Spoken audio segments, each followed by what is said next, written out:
Hello, my name is James Robson and I'm Honorary Secretary of the Classical Association. I have the great honour of introducing this year's CA Presidential Address by the classicist and prize-winning novelist Mary Williams. What's lovely for me about Mary's story is the way in which her classical journey traces a path that both begins in and then returns to Wales, and in particular to the city of Cardiff, where she was born and brought up. Mary's years away from Wales include studying for her degree in classics at Newnham College, Cambridge, and for her PGCE in London under John Sherwood Smith. But ultimately, her contribution to the discipline has come in the form of a long teaching career, both in Welsh schools and more recently at the University of Cardiff, where until last academic year she was teaching Latin. It's very fitting to have someone with such rich experience of school teaching in the year that the CA launches its inaugural Teaching Awards, which will be presented later this afternoon. Where Mary has made her mark in Welsh life beyond classics, of course, is as a writer. She's the author of 9 novels for different ages, including children's books, teenage fiction, historical fiction, and even a thriller. Her subject matter is remarkably broad, ranging from modern school life to 19th century Chartism to a love affair set against the backdrop of the Roman occupation of Wales. When I asked her what lay behind this wide range of topics, her reply was as simple as it was modest. I like to flit from one thing to another. But all this flitting has evidently been very productive. In 2018, her work was recognised by the award of the Daniel Owen Memorial Prize at the National Eisteddfod of Wales for her book Ysbryd, or Spirit of the Age, where she was acclaimed as a fantastic story writer who understands that history is a process. This novel interweaves the stories of Elizabethan Puritan agitator John Penry and a modern-day history teacher, John Williams, at a time of crisis in both their lives. It's been wonderful to get to know Mary over the last couple of years, and we at the CA are hugely thankful to her for her flexibility. She was originally supposed to deliver her presidential address at the cancelled CA conference in Swansea in 2020, and she's borne with us with amazing patience as our plans have twisted and turned during the events of the last 12 months. We will, of course, aim to invite her to Swansea when the CA conference is finally staged there in 2022, and you are all, of course, warmly invited to join us in the bar there for a Babycham and Black. Thanks for your attention. It's now my great pleasure to hand over to Mary Williams for the 2021 Presidential Address. Diolch yn fawr, Mary. Distinguished scholars, one and all, firstly I must thank Professor James Robson for his most generous introduction and for inviting me on your behalf to be your president and to address you today. Diolch yn fawr am fy ngwahodd I fod yn llywydd ac i'ch hanner heddiw. You can be sure that it is for me an unbelievable and undreamt of honour to do so. Mae'n anrhydedd o'r mwyaf I wneud hyn. It is customary on such occasions for people to say that they feel humble. For my part, I feel like Cicero did on his election as consul. Some years ago, at a school where I was teaching, one of the teachers used to keep a coffee mug in the staff room, on which were emblazoned the words, "Everybody is entitled to my opinion." So, emboldened by this bon mot, I appear before you now with some of my opinions.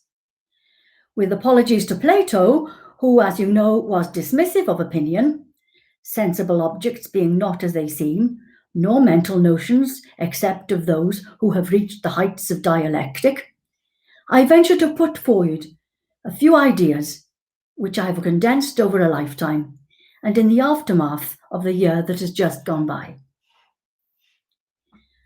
As you are probably aware, I was supposed to have given my address last year at Swansea University, the year in which it celebrated its centenary.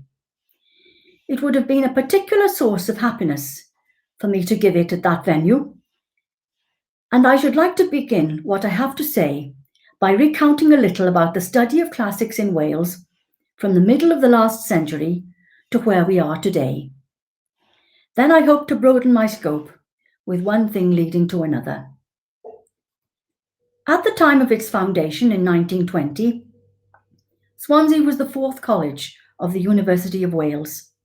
The colleges at Aberystwyth, Bangor and Cardiff had already been set up in the last quarter of the 19th century, and they became constituents of the then Federated University of Wales in 1893, thus fulfilling one of the aspirations of Owen Glyndŵr some 500 years previously. Everything comes to those who wait. In 1994, 100 years after the foundation of the university, Professor J. Gwyn Griffiths, one of the first in a long and continuing line of classical scholars, brilliant classical scholars, on the Welsh university scene, gave a lecture to the classical branch of the Guild of Graduates of Wales, setting out the achievements of the branch, which he had begun with others in 1951. He sounded a hopeful note for the future of classics in Wales, especially, as he hoped, in the burgeoning Welsh medium schools, which were coming into being. To this end, in a later development, Dr. Hugh Thomas, who was to become headmaster at 2 Welsh medium schools in South Wales consecutively, published a Welsh Latin dictionary in 1979, and Latin was always timetabled in parity with other subjects on his watch. In recent years, the Welsh Joint Education Committee has revived a Latin GCSE paper, which has achieved interest from outside Wales. The Swansea University Classics Department have sought out schools in the area, bringing Latin and classics to them in their outreach programme. The next challenge is to see to it that pupils have the chance to study Latin in all secondary schools in Wales in order to take advantage of the new Latin GCSE examination. The unbroken chain of classical learning, which has been a vitally significant element in forming and inspiring Welsh literature in every age down to the present, has been highlighted by Professor Kerry Davies of Swansea University in his definitive book, Welsh Literature and the Classical Tradition. It is clear from his account that Wales, although geographically at the fringe of the Roman Empire and its metamorphosis into Christian Europe, has been proud to own its place in the cultural heritage which was passed down by the Romans and the Greeks. The Welsh language itself contains a modest number of primary borrowings from Latin, some for everyday objects, and a range of abstract nouns, which it made its own, according to the linguistic rules particular to the language. Samuel J. Evans, headmaster of Llangefni School, an eminent scholar during the early part of the last century, is still looked to as an authority on the subject in his book, Yr Elfen Ladin yn yr Iaith Gymraeg, the Latin element in the Welsh language. He might have been interested to know that new words, many of which derive from original Welsh words, as well as direct borrowings from Latin and Greek, have been and are being coined for the new terminologies in science-based subjects. However, classics teachers in Wales, as elsewhere, have been aware since the latter half of the 20th century of the threat to our subject. We have welcomed the magnificent contributions of leading intellectuals who have disseminated information about the Greeks and the Romans and their world through various media in a most engaging way. The articles in the excellent book Forward with Classics are a testament to the amazing, and I do mean amazing, work carried out by classicists at schools and universities to spread knowledge about the classical world to schools and communities. And may I say here that I was delighted to read in Professor Edith Hall's article for this book her cameo pen portrait of Dic Aberdaron, the early 19th century Welsh boatman who taught himself Latin and Greek. It would have been difficult for him to find a place in the largely elitist teaching and learning of the classics in the 19th century and first half of the 20th, as evidenced by Christopher Stray in his book Classics in Britain. We must still worry, however, that the languages are in decline in schools, and we need to ensure that the next generation of communicators too will have equal expertise at first hand in the ancient languages, climbing, as it were, the north face of Mount Parnassus, rather than being parachuted onto the top. Events of the past year mean that we do not have results of examinations, but in 2019, the total number of candidates in the UK taking classical subjects at GCSE was 15,853, with 91 coming from Wales. Figures for Latin within this number are not specified. At 0.5%, and in comparison with religious education and history, which I take as kindred subjects, this number from Wales should be 9 or 10 times higher than it is. It was a painful discovery for me, and one which can only be remedied by present far-sighted and enthusiastic teachers in all disciplines working in Wales. Nearly 279,000 took history, and just over 249,000 took religious education, UK-wide. By and large, the figures from Wales average about 4% of the total in these traditional subjects, reflecting, of course, the size of the populations. The minority status of classical subjects throughout the UK means that the inbuilt mythology and history are seriously missing from education at secondary school level. These are essential for a full appreciation of the works of art and literature which have endured the test of time, and by which we in Western Europe have expressed and responded to our experience. We long for museums and art galleries and theatres to be open again, and when that happens, school trips will take place again, and people will be flocking to attend the special exhibitions and productions, some of which will feature, say, artists of the Renaissance, scientists of the Enlightenment. How can visitors, young and older, get the full value of these encounters if they only vaguely understand the inspiration and provenance of what is being looked at? This question applies, of course, to the way history and religious education are studied. Some 9,700 took history at GCSE in Wales in 2019. A typical syllabus shows a more thematic approach than in the past, and incorporates a greater study of social history through the ages than was the case before the latter half of the 20th century. While it makes history much more real and immediate to today's experience to study, for example, crime and punishment through the ages or the terrible wars of the 20th century, it would be a pity if students at GCSE were left with a narrower framework of chronology for past centuries, if they are to trace how we have come to be where we are. Such a framework could be a very efficient device and starting point to include many histories from all over the world, which have interacted with and created a large part of our own in this one-time outpost of the Roman Empire. Historical amnesia is a frightening prospect. Life would go on, and so would our assumptions and skills to maneuver around supermarkets and doctor's appointments and officialdom, but without any sense of how our society and institutions had evolved. This is, of course, one of the messages of George Orwell's 1984. Of the many classical authors who have warned us about the dangers of taking no interest in history, Cicero has put it memorably. Historia vero testis temporum, lux veritatis, vita memoriae, magistra vitae, nuntia vetus statis, qua voce alia nisi oratoris immortalitate commandatur. From De Oratore.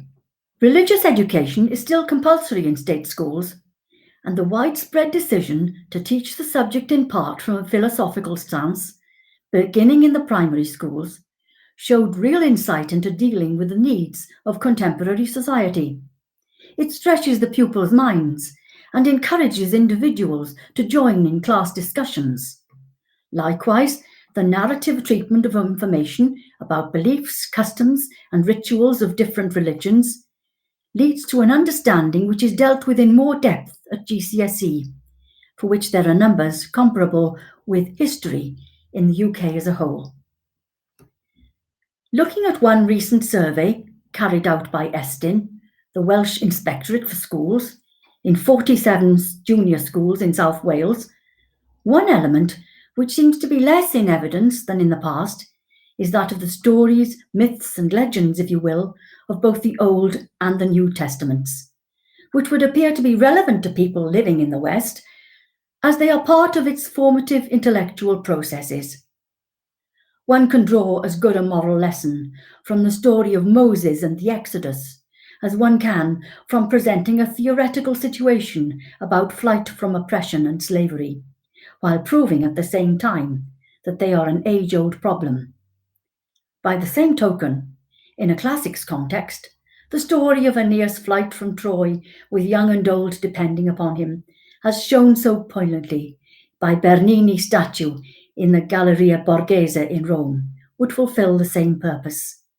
Many other examples of contemporary world problems, echoing those faced by the Greeks and the Romans, are sure to occur to us. I have said to the students in the History, Archaeology and Religion Department of Cardiff University, whom I have had the immense good fortune to teach, if you like ancient history, you will love the Bible, because everybody who is anybody in the ancient world is there.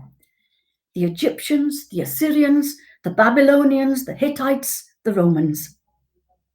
On a personal note, I recently found out that the king whom Esther persuaded to save her people was none other than the king we all love to hate, Xerxes.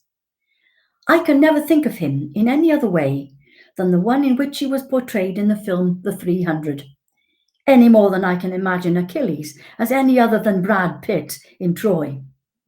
But I won't stray into reception studies or metatext, except perhaps to reiterate that the next generation will be hard put to respond in a critical way to those works of art and literature on a classical theme if they don't know the characters from Adam.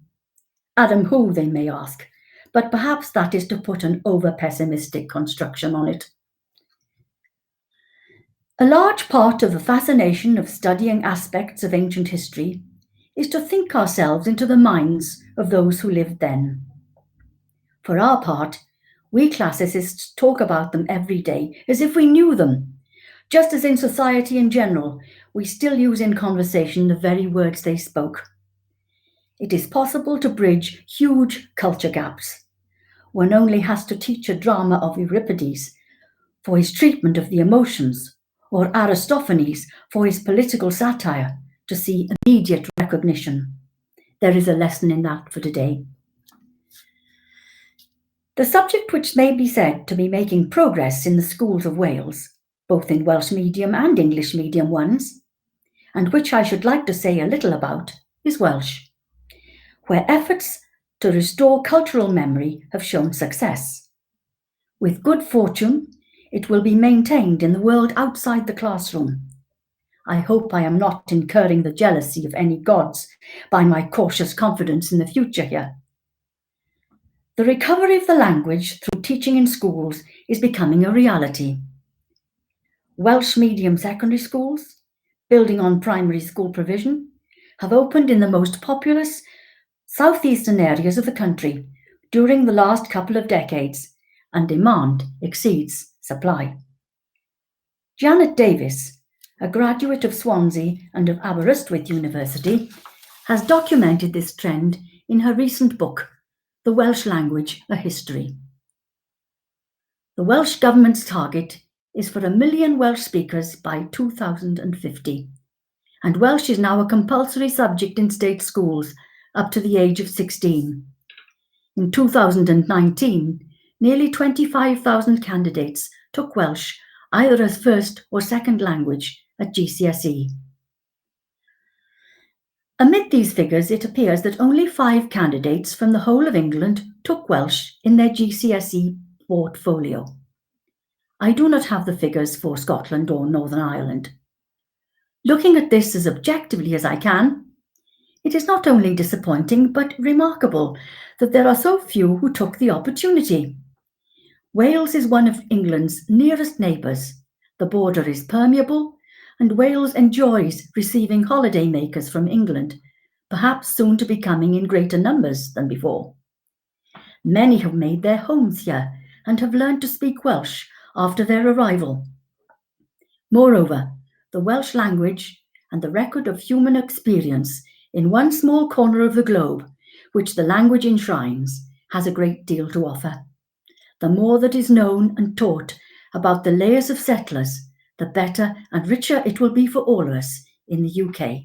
The earliest literature in Welsh, Welsh being the English designation meaning foreign for Cymraeg, talks of events which happened around 600 AD, and the accounts are probably contemporaneous with those events.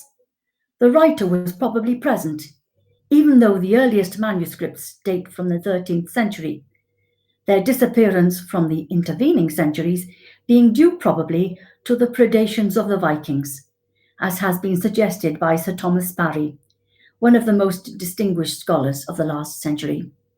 The poet Aneurin famously wrote of the battle which happened at Catraeth, present-day Catterick in Yorkshire, when, I regret to say, a British Welsh-speaking army from Gododin, the area north of Edinburgh, marched against other men of the British Kingdom of Rheged, whose language was also British Welsh. It was the language of virtually the whole of the northwest, the Scottish borders and Wales, reaching as far southwest as Cornwall. Professor Kerry Davies writes that the early British language had recognisably Welsh features by the 6th century. Certainly, Aneurin's poem yields to any Welsh speaker, armed with a glossary and a steely determination. It is in the strict metre, consisting of rules of frequency for alliteration, which are still demanded in the competition for the bardic chair at the annual National Eisteddfod today. The ambience and subject matter in this early poem bear comparison with the world of Homer, in that they speak of a heroic age and heroic values.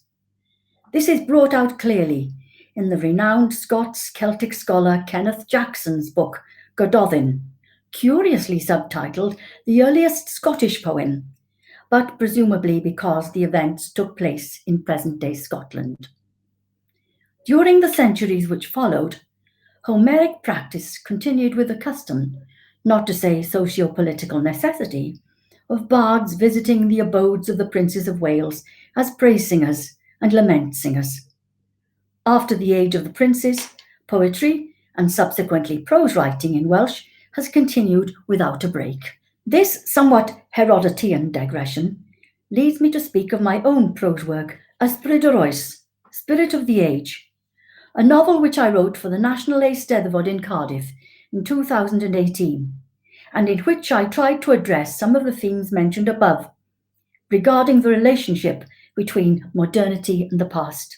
We cannot understand the present without knowing the past and realizing the concept of reason handed down to us from the early Greek philosophers and their Roman counterparts, whose ideas became part of the Christian tradition too. I was delighted to be awarded the Daniel Owen Memorial Prize for my novel.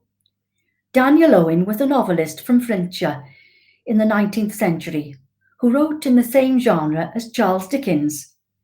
Their acerbic social commentary derived from the injustices suffered by their countrymen and women in the 19th century, used and abused as these people were, men, women, and children, in coal mines, cotton mills, iron foundries, and the rest.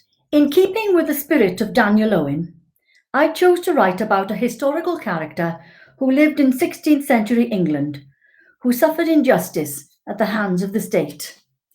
My aim was to compare the life of a Puritan martyr from Breconshire with his counterpart in today's Wales. The latter is a teacher and his wife is a lawyer who was taken on a brief for a man accused of terrorism.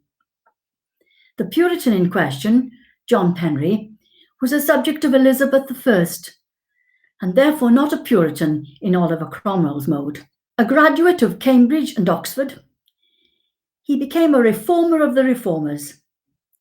Penry's heart's desire was to make the gospel more accessible in his own native Wales, where little provision for preaching or even administering the sacraments had been made, and none of it in the Welsh language, albeit the translation of the Bible was a work in progress by the Bishop of St Asaph, William Morgan. It came out some 4 years before Penry's execution by public hanging, within days of his sentencing by an ecclesiastical court, and with no chance of appeal. He had wanted people to be able to understand for themselves the religious, philosophical, and social precepts which the Bible teaches. In his last letter from prison to his wife, he urges her to teach their 4 small daughters to read and write, and he charges them to learn in a letter to be shown to them when they are no longer infants. His outspoken criticism of the newly established church had caused the wrath of the Archbishop of Canterbury, and he died because he had spoken his mind. He had spoken truth to power. He had dared to find imperfections in the new order. It was as simple as that. They were, of course, critical times, when were they ever not, which made the monarch's court behave like Domitian's or any other autocracy or theocracy one can name.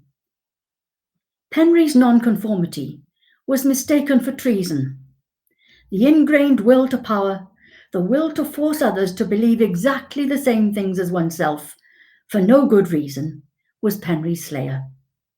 He was a pacifist and a humanitarian, and his treatment stands in sharp contrast to that which he could have expected today at the hands of the justice systems of democracies. In fact, he would not even have had to face a court. People nowadays can only fully appreciate his struggle and significance if they have some knowledge and awareness of the times in which he lived. Standing at the beginning of the Age of Reason, Penry was a figure who impressed the fictional history teacher John as harbinger of that age, and he is keen to alert modern society to the dangers of losing this rational underpinning of society that we have secured hitherto for the West. Today, he thinks, many take our rights and privileges for granted, ignorant of the foundations on which they are based. The boundaries within which we have the right to say what we wish about politics and politicians, read what we like, dress as we please, come and go whenever we want, have been mapped out by the application of reason over many centuries. John thinks that the people around him misuse their freedoms to indulge in vain pursuits. He is right in more ways than he imagined. If I were writing about him today, a mere 3 years later, I should have to add a host of other problems for him to worry about as far as freedoms go. These problems have taken another alarming direction. For one thing, what began as questionable pursuits, such as our obsession with social media, now threaten the very foundations of those freedoms so hard won. We are engaged in the battle for minds. On the threshold of the 21st century, we saw the most spectacular threat to democratic liberties for a generation.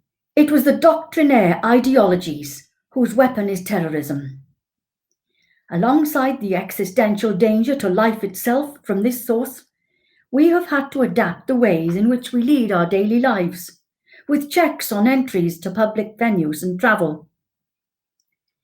The enemies of civilization are now ubiquitous and Hydra-like.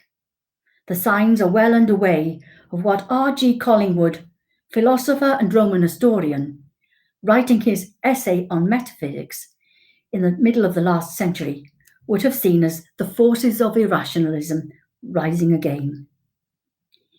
In the face of these challenges, John would say that young people need to know how power and authority percolated down through the ages, beginning 2,000 years ago, when personal autonomy and the equal and inestimable value of the individual was broadcast as a new idea in the new religion of Christianity. This is an underlying theme in Tom Holland's book, Dominion. Some will say, but think of the countless horrifying violations that have been perpetrated by those professing knowledge of and allegiance to that idea during the past 2 millennia. The irrefutable answer is that the violations can never destroy the idea. It persists like the glittering crystals in a piece of granite. They are there even when the light is not shining on them. The loosening of a meaningful connection to our cultural heritage seems to be a Europe-wide phenomenon. The Church of the Nativity in Arbanasi, near Veliko Tarnovo in Bulgaria, is celebrated for its beautiful frescoes, which cover the entire inner walls with icons and images from the Bible and a series of Greek philosophers. On a visit there 2 summers ago, the guide, an earnest young man, told our party that sadly there are many visitors who do not know the stories depicted there any longer. When asked if he was speaking about tourists, he replied that he was speaking about his own people too. It would be a tragedy if people who have preserved their language, their identity, and their Orthodox Church against all comers over the past 6 centuries were to lose at least one of them by a sort of accident, a momentary lapse of historical attention in the here and now. And yet, there remains a memory, an intuition, a vestige. We are often talking about vestigia at the Classical Association, of things we have loved, which we remember as somehow essentially important to our way of life. These were brought to light when the Cathedral of Notre Dame in Paris burnt down 2 years ago. All Europe felt the loss sustained by the French people. Pledges of finance poured in, and the enormous task has begun of rebuilding that symbol of French worship and civilization, which represents Europe's too.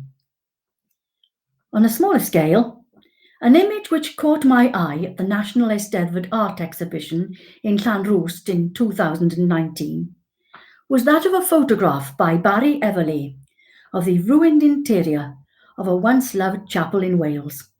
The caption read, "Closing at the rate of 3 a week, he, the artist-photographer, has spent the last 3 years documenting the decline of an institution that shaped Welsh culture, society and architecture for generations.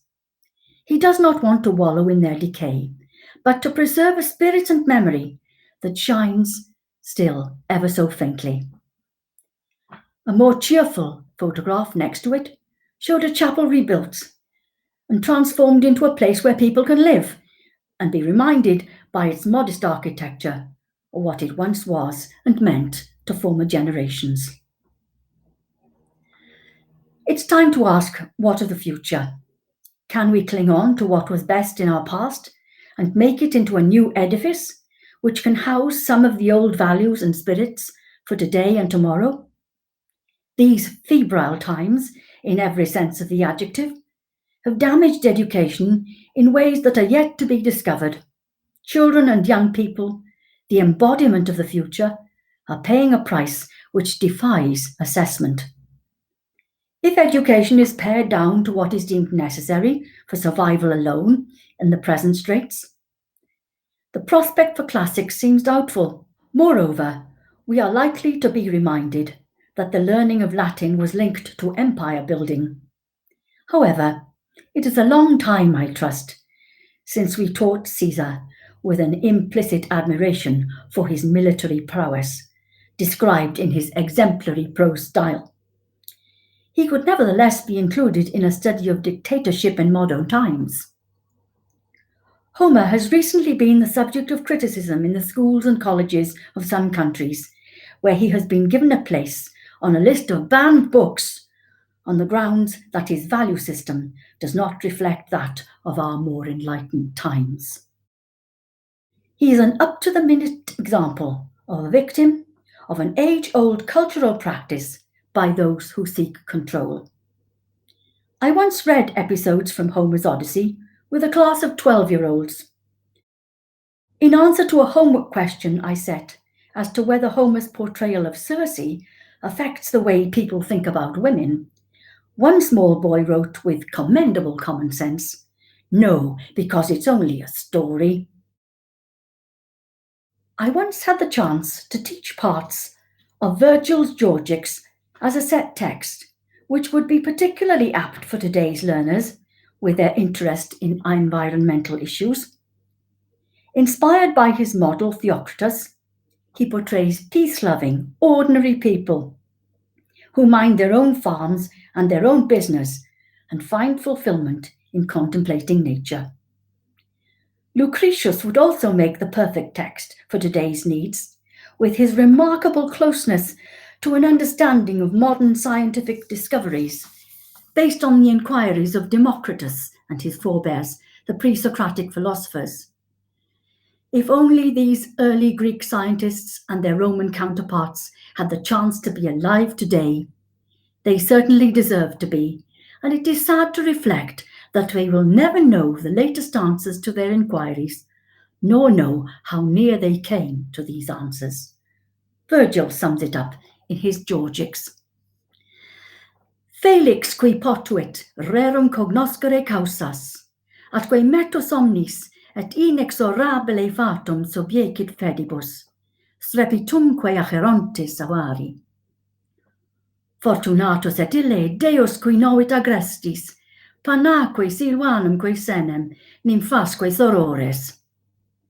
Happy is he who is able to know the causes of things and has trampled underfoot all fears of unavoidable fate and the rushing sound of all-consuming Acheron. Happy too is he who knows the gods of the countryside, Pan and old Silvanus and the sister nymphs. It's worth noting that not everybody was interested only in going to war, and that there was a life to be had, as well as politics and conflict. The two Plinies exemplify this, of course, and how welcome it was to see them portrayed in Daisy Dunn's recent book, In the Shadow of Vesuvius, in all their curiosity and zest for life. To Pliny the Younger, I once assigned the title the nicest Roman of them all, though I realized while reading Daisy Dunn's book that I had been naive in thinking he was reluctant to punish Christians in Bithynia severely. I recently met by chance a former pupil after many years, and the first thing she reminded me of was our reading of Pliny's story about the dolphin. Stories like this go a long way to reinstating a place for classics in the school curriculum if needs be. A dominant feature of our age, which has been mentioned above, is that we live in the moment, and the past seems irrelevant to many. Our devices now signify those of the technological kind, first and foremost, and they deal with immediacy and transience. The historian Arnold Jane Toynbee, in his book A Study of History, has said that technology does not make civilization. Nevertheless, technology is equated in the modern mind with progress. Who is right, and is there such a thing as progress? As you are all aware, the old idea of the deterioration in the quality of human life and moral fibre is everywhere in the classical authors. Hesiod's description of the four ages of gold, silver, bronze, and iron springs immediately to mind as representing the poetic tradition. He does not say how it will all end. Polybius' view on constitutions was a variation on this narrative of decline, but with a hopeful note that Rome had found a mechanism whereby the degeneration could be held in check. He did not live to see the shattering of his theory in the next century of Rome's history. However, parts of his theory are distinctly echoed by many, including the German historian of the first half of the last century, Oswald Spengler, who saw the inevitable rise and fall of civilizations in his view of history writ large. We must pray that he is no Calcas, because he states the year 2000 as the cut-off date after which our Western civilization will begin to dismantle. No mention of the direction in which society should go would be complete without bringing in the Republic of Plato. Whatever may be thought about the extreme nature of some of his recommendations, he has the virtue of admitting, in principle, that women could belong to the philosopher class, the guardians. Whatever its origins, the genre of what we now call utopia, or indeed dystopia, starts for me with Plato. I was drawn further into the possibilities the genre presents upon reading the chapter on the Hellenistic writers on utopia in The Greek Experience of India by Professor Richard Stoneman. As well as the static cases mentioned here, where some aspects of the ideal society have already been reached or imagined, or the theory of ever-turning circles, there is a third way, which appeals to religious and teleological thinkers who believe in the working out of a divine or quasi-divine purpose, whereby all will be gathered up in due process, and that will be the end of history. In drawing to the end of my address, I should like to give an illustration of these fateful doctrines of the third way. It is one which influenced the thought of another Welsh Puritan, as it happens, one Morgan Llwyd, who flourished just before the Restoration. I refer to the fifth monarchists, who took to heart a prophecy in the book of Daniel. With the year 1666 looming ahead of them, they believed that 4 ancient empires had already come to an end: the Assyrian, the Persian, the Hellenistic, and the Roman, all true as far as the West was concerned. The fifth and final epoch would then begin with the coming of Christ's kingdom. But, as has been oft said and oft seen, no one can look at history from the outside or make a firm forecast. I find it tempting to see the course of civilizations as a model projected onto the screen of a computer. It begins with a dot, which then becomes a line, which then develops tangents, making a geometric pattern which grows more elaborate by the second. As with evolution, some branches come to an end, while others keep on developing. We stand on the cusp of a new era in history or a new tangent in the pattern. Future generations may gasp at our ignorance and our failings, many of which are already being recognized by ourselves as we try to remedy the damage done to the planet and the injustices thrust upon large sections of humanity. However, with Providence or the fates on our side, and young people of the caliber I see around me, we have reason to hope that the presuppositions, societal and scientific, by which we have lived in error will be corrected, while at the same time we can preserve all that has been of value and virtue belonging to our civilization in this world of ever becoming.